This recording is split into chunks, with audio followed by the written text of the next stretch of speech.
കുറെ ആളുകൾ ഏതെങ്കിലും ഒരു വശത്ത് തലവേദന വരുന്നത് കൊണ്ട് അല്ലെങ്കിൽ ഓക്കാനം, ഛർദി എന്നിവ കാണുമ്പോൾ അത് മൈഗ്രെയിൻ ആണെന്ന് ചിന്തിക്കാറുണ്ട്. എന്നാൽ സൈനസൈറ്റിസ് ഉള്ള പല ആളുകളിലും ഈ ഒരു സിംറ്റംസ് ഒക്കെ കാണിക്കാറുണ്ട്.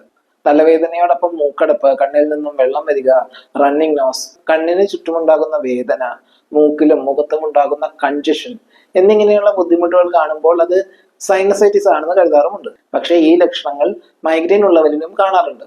കണ്ടിന്യൂസ് ആയിട്ട് തലവേദന ഉണ്ട് എന്ന് പറയുന്ന എല്ലാവരോടും വിശദമായി അവരുടെ ബുദ്ധിമുട്ടുകൾ ചോദിച്ച് മനസ്സിലാക്കേണ്ടതുണ്ട്. എത്ര കാലമായി തലവേദനയുണ്ട്, എപ്പോഴാണ് തലവേദന വരുന്നത്, എത്ര സമയം തലവേദന നീണ്ടു നിൽക്കുന്നുണ്ട്, മറ്റ് ലക്ഷണങ്ങൾ എന്തൊക്കെയാണ്, തുടക്കത്തിൽ തലവേദന എങ്ങനെയായിരുന്നു, ഇപ്പോൾ എങ്ങനെയാണ് അനുഭവപ്പെടുന്നത്, എന്തെങ്കിലും മാറ്റങ്ങളുണ്ടോ, മറ്റെന്തെങ്കിലും മെഡിസിൻസ് കഴിച്ചിട്ടുണ്ടോ എന്നിങ്ങനെ അവരുടെ ഹിസ്റ്ററിയും പ്രസന്റ് കണ്ടീഷനും വിശദമായി കേസ് ടേക്കിംഗ് നടത്തി മനസ്സിലാക്കിയാൽ മാത്രമേ തലവേദനകൾ എന്തുകൊണ്ടാണെന്ന് ഡയഗ്നോസ് ചെയ്യാനും പ്രോപ്പറായ മെഡിസിൻ സെലക്ട് ചെയ്യാനും കഴിയുകയുള്ളൂ.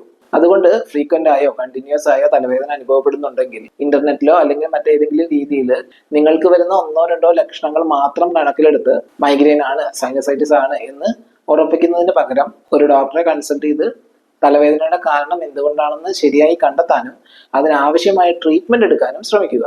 നിങ്ങളുടെ സംശയങ്ങൾ കമന്റ് ചെയ്യുമല്ലോ. ബൈ.